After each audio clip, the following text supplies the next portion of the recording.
Expedition 44, Matt and Ryan back here again, and we're continuing our session on memes.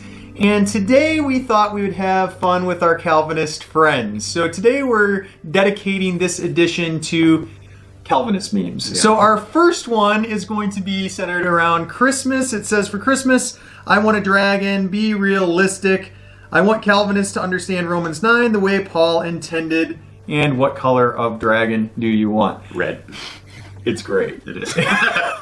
What? Tell me about Romans 9 as quickly as you can. If you want to know more on this, maybe we'll do a video on Romans 9 later. But today, why is it funny? Well, Romans 9 is usually by the Reformed side interpreted as individual election, predestination, God's selection of individuals before creation. And we're real big on reading the way that it was written to and the culture it was written to. And if you interpret Romans 9 by that lens, you'd read it very differently. You would, yeah. If you look at Paul's entire argument in Romans, it doesn't make a lot of sense. We could read it that way right now. We could.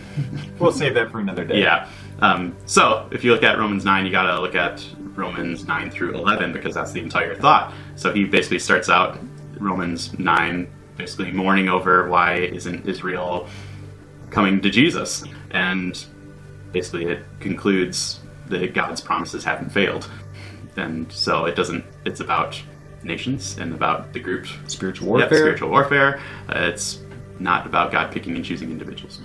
And everybody likes a dragon. Yep. We could go into it a whole lot more, but that's kind of the view. He's basically expounding on what he says at the end of Romans 2. And it's funny. And it's true. So next one. Jonah's one of my favorite books in the Bible. Yep. Has a lot of good stuff in there. Here it is. You can read it. It's on the screen. Matt, why is this one funny? Well, Jonah is preaching to the people of Nineveh, but in this, they take a little bit of a Calvinist tilt on it and kind of making them be consistent. So, what do you get from it, Ryan? I think it's great. I think it's one of my favorite ones, and it's definitely a poke at the Calvinist idea of understanding how it all fits together, and that's probably one of people's biggest gripes with this part of Calvinism is it's a bunch of places where the scripture is pulled from different parts of the Bible and a logical explanation of man rather than a summary of really what scripture says. Mm-hmm. So we're not necessarily grouping all the Calvinists together, but there's some things that kind of touch on all of them. So here we go. This one says, follow me. Can I? No. Then are you going to irresistibly regenerate me? No. Okay, well, this is awkward. Why is it awkward? So, in most Reformed circles, regeneration precedes faith in their order of salvation. So, and that kind of ties into individual election. So these people are, before they're regenerated, basically they... Sounds robotic. Yeah, almost. it is, yeah. I mean, it's just going through the motions or something. Leaves you in a weird spot, sitting on a bench, not knowing if you should make a decision or just if it's done for you. I don't know. I guess... if we're being nice to the Calvinists here, they would say the guy wouldn't even be asking that question. He would just be there. He would just be sitting there. In a big, joyous party, something like that. I don't know. Next! So here's the next one. It's on atonement. I made a video on atonement not too long ago, and it was a hard video to make. So this one says, dark humor is like the atonement. Not everybody gets it. That's really funny. Why is it funny? Well, in the Reformed circles, the atonement is limited. So before creation, there's a certain amount of elect. Jesus comes and only dies for those who are elect. Those who aren't of the elect don't get the atonement. It's dark humor. It is. Good.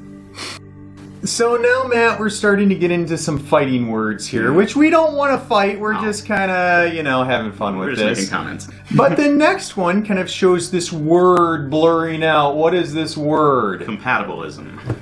What does that even mean? All right, so compatibilism is that our desires are compatible with what God has determined. So in compatibilism, the nature of people, we only act according to our nature, but God is the one who determines our nature. So in the Calvinistic view, pretty much everything is ordained and orchestrated by God, which would mean, does God orchestrate bad things? Does God orchestrate sin? Yeah, so this guy here in the meme is putting on the glasses, blurred out compatibilism. When he puts it on, it says God's the author of sin.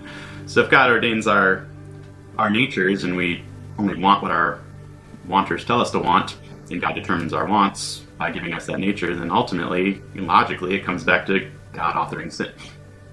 And if you totally believe in God sovereignly orchestrating every action in the universe, then that one becomes a little problematic. Yep.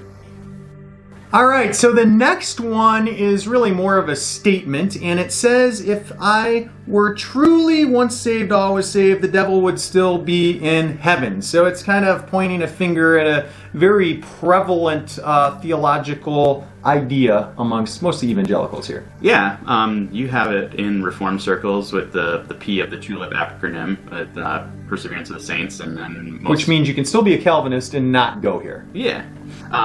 Yep, and then you have it in Southern Baptist churches, or most Baptist churches kind of hold to a can't lose your salvation. In fact, I would say most evangelical churches, if you walked in the door and took a poll on everybody in there, whether they're theological or not, you would kind of get a split on this one. Mm-hmm. Yeah, it kind of brings up the question, though, is humanity and angels different in terms of their will? Yeah, that's a good way to put it. And so the question itself is kind of obviously making a statement for free will and saying, do these people, did the angels fall? If the angels fell, then why would it be any different for man? Mm-hmm. All right, so the next one on the funny meter is way up there. Yeah. Is it going to make people aggravated? I don't know. So here it is. My religion is not a hate group. So, John, tell us about this God you serve. He hates most people, but you're not supposed to notice that. There's a lot here. There it is. Why is this tongue-in-cheek humor?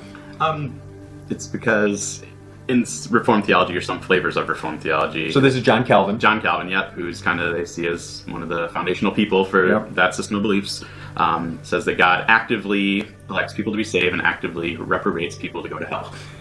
So there's kind of a hate thing. There's a wrath of God thing going on here. Yeah, going back to the Romans 9 thing, the Jacob I loved, Esau I hated, he takes the take that actually hates. So the last part, you're not supposed to notice that. You're not supposed to notice that. Why not? Why can't you notice it? It's like if you did notice it, you might not really want anything to do with it. Yep. It sounds kind of, could be bad, I don't know. Where's the good news? Would you want it? There ain't no love there. No. And since it's Christmas, we're going to end with a Christmas one. You've got a little boy sitting on Santa's lap, and he says, "Have you been a good boy this year?" And the boy replies, I'm a Calvinist. That's funny. Yeah. Have a good Christmas. May God bless you and keep you.